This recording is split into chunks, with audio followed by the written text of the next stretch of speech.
Space جو دکھنے میں بالکل بلیک اور خاموش نظر آتی ہے، اصل میں یہاں اتنا کچھ ہو رہا ہے جو نہ ہی ہم سن سکتے ہیں اور نہ ہی سمجھ سکتے۔ ناسا کے پروبز نے اسپیس میں کچھ ایسی عجیب آوازیں ریکارڈ کی ہیں جن کو سننے کے بعد ہر انسان کا دماغ تنگ رہ جاتا ہے۔ ناظرین، آج سے قریب 44 سال پہلے 5 ستمبر 1977 کو ناسا نے ایک اسپیس پرو انٹرسٹیلر اسپیس کے لیے روانہ کیا تھا۔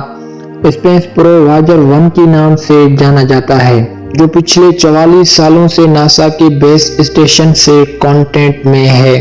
واجر 1 کو ایک ایسی مشن پر روانہ کیا گیا تھا جہاں سے اس کی واپس آنے کی کوئی امید نہیں ہے۔ یہ اسپیس پروب ڈیپ اسپیس میں 61,500 کلومیٹر فرار کی اسپیڈ سے ٹریول کر رہا ہے اور اس وقت یہ ہم سے بہت دور خلا کے اندھیروں میں بہتا ہوا ہمیں ہماری سولر سسٹم اور اس یونیورس کے بارے میں معلومات بھیج رہا ہے، اور اس اسپیس کے اس حصے کو ہم انٹرسٹیلر اسپیس بھی کہتے ہیں۔ 2012 میں انٹرسٹیلر اسپیس میں داخل ہوتے ہی ایک دن ناسا کے سائنٹسٹ کو واجر 1 کی طرف سے ایک ایسی سگنل ریسیو ہوا جو سب کی رونگٹے کھڑے کرنے والا تھا۔ جب اس سگنل کو ڈیکوڈ کیا گیا تو اس میں ایک ایسی عجیب و غریب آواز تھی جو واجر 1 نے ریکارڈ کی تھی۔ ہماری دنیا سے کروڑوں کلومیٹر دور اسپیس کی گہرائیوں میں وہ کیا چیز تھی جس کی آواز نے سائنسدانوں کی رونگٹے کھڑے کر دیے تھے۔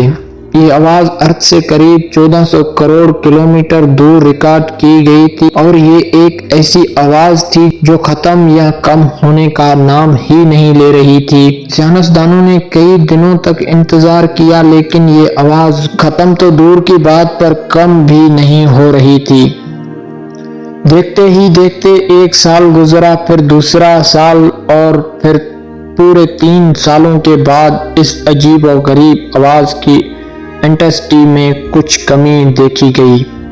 یہ آواز واجر 1 کی 44 سالوں کی ہسٹری میں ریکارڈ ہونے والی سب سے لمبی آواز تھی جس نے سائنسدانوں کی نیندیں اڑا رکھی تھی۔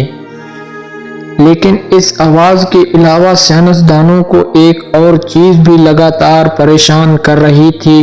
جی ہاں، جس پوائنٹ پہ واجر 1 نے پہلی بار اس آواز کو ریکارڈ کیا تھا، پورے 3 سالوں کے بعد وہ اس پوائنٹ سے 160 کروڑ کلومیٹر دور جا چکا تھا، لیکن پھر بھی یہ آواز ویسے ہی کی ویسے ہی تھی۔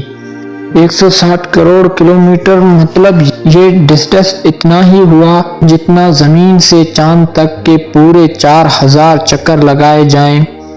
خلا میں اتنا زیادہ ڈسٹینس تک پھیلنے والی آواز آخر کہاں سے آ رہی تھی؟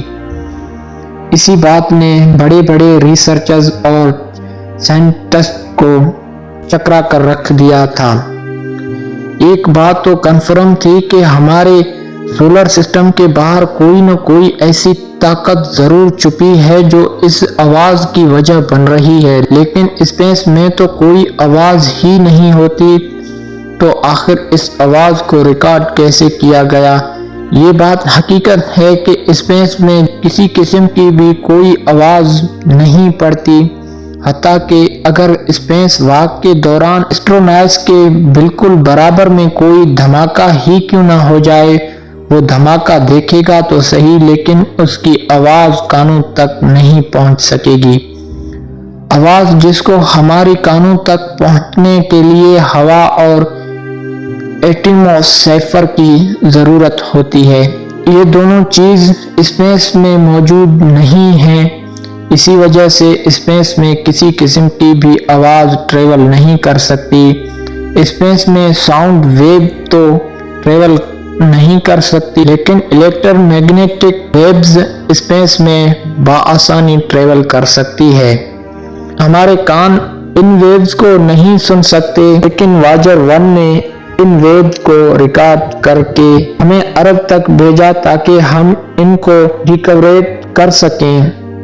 یہی وہ انوکھی آواز تھی جو واجر 1 نے انٹرسٹیلر اسپیس سے بھیجی تھی۔